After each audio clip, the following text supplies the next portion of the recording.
Minutes for reply at the end of the debate. You have the floor. Thank you very much, Mr. President. Thank you, colleagues. Firstly, I want to begin by saying what this report is not about. It's not about the wider political situation between Armenia and Azerbaijan. I've been given a very specific mandate to talk about the Lachin corridor, and that is what I focused on in this report. I also need to briefly talk about terminology because a number of amendments seek to remove the term Nagorno-Karabakh. I oppose these amendments because the term Nagorno-Karabakh has always been used in all previous reports and indeed is being used currently by the Monitoring Committee, and I believe my report should be consistent in this regard. So, colleagues, I was asked by my committee to investigate the issue of free and safe access through the Lachin corridor. The committee recommended that I visit both Armenia and Azerbaijan, and crucially, that I travel through the Lachin corridor to see for myself. While I was able to visit Armenia, I was regrettably not invited to Azerbaijan, and I was denied access through the Lachin corridor. Now, there's no small irony in this event, given that the government of Azerbaijan has consistently insisted that there's no problem accessing the corridor. I could not get access. Colleagues, the key finding of my report is that there is neither free nor safe access through the Lachin corridor. And indeed, this is in line with the judgment of the International Court of Justice and indeed the interim measures from our own court here in Strasbourg.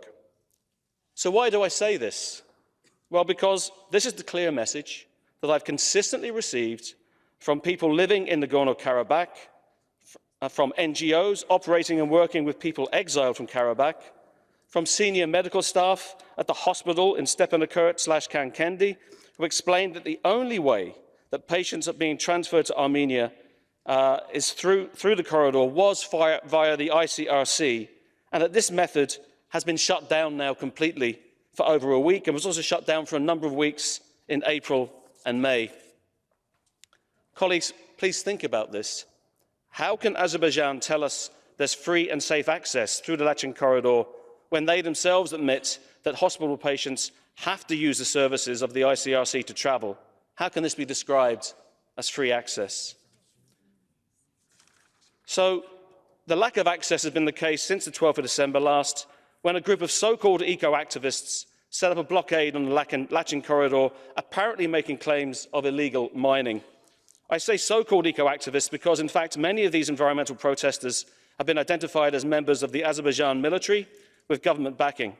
Some of them are members of the Grey Wolves, an extreme fascist group, and all of this has been documented in the British Parliament by a Conservative MP, Tim Loughton, on the 24th of January of this year.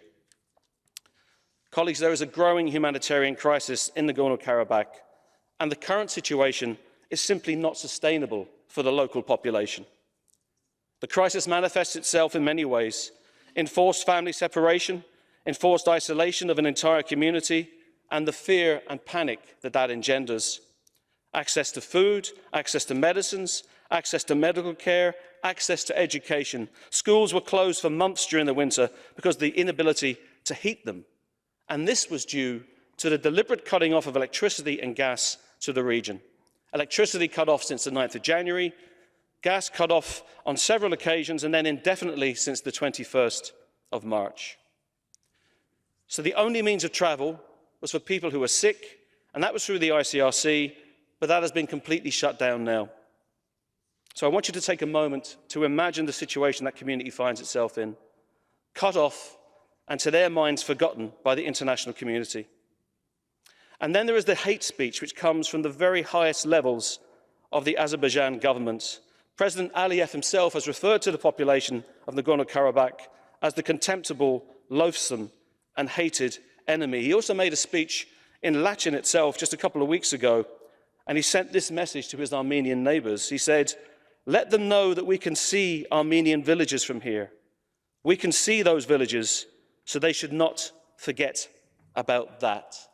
And one further example, the Foreign Affairs Committee in the Azerbaijan Parliament actually referred to the Armenian diaspora as a cancer on the body politic of Europe. Colleagues, please, I hope we can all agree that this language is entirely unacceptable. So, my report makes a number of key recommendations. We should open the Lachin corridor, we need to see it open, and we need all parties to abide by the trilateral agreement. Crucially, we need a fact-finding mission to Nagorno-Karabakh. This is really the elephant in the room, and it's a particularly large elephant. No one, I can't get access through Lachin, but neither can our Human Rights Commissioner, neither can the UNHCR, neither can UNESCO. I have to ask the question, what is it that Azerbaijan are afraid that we will see? I call for gas and electricity to be restored immediately.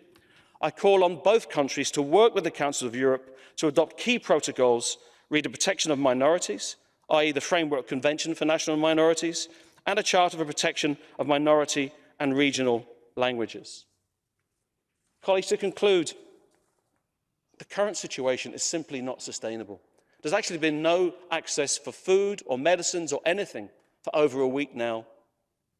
We know the corridor is blocked. I'm saying that to you, having done as much thorough research as I can, and without being able to access the Lachin corridor because that was denied.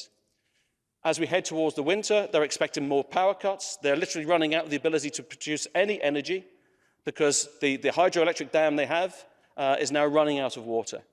The situation is not sustainable. A human rights crisis is developing and continues to worsen. We need the support of this entire Assembly, and I ask Azerbaijan and Armenia to do everything in their power to address this situation, to help those people on a humanitarian basis and build a better future for everyone. Thank you.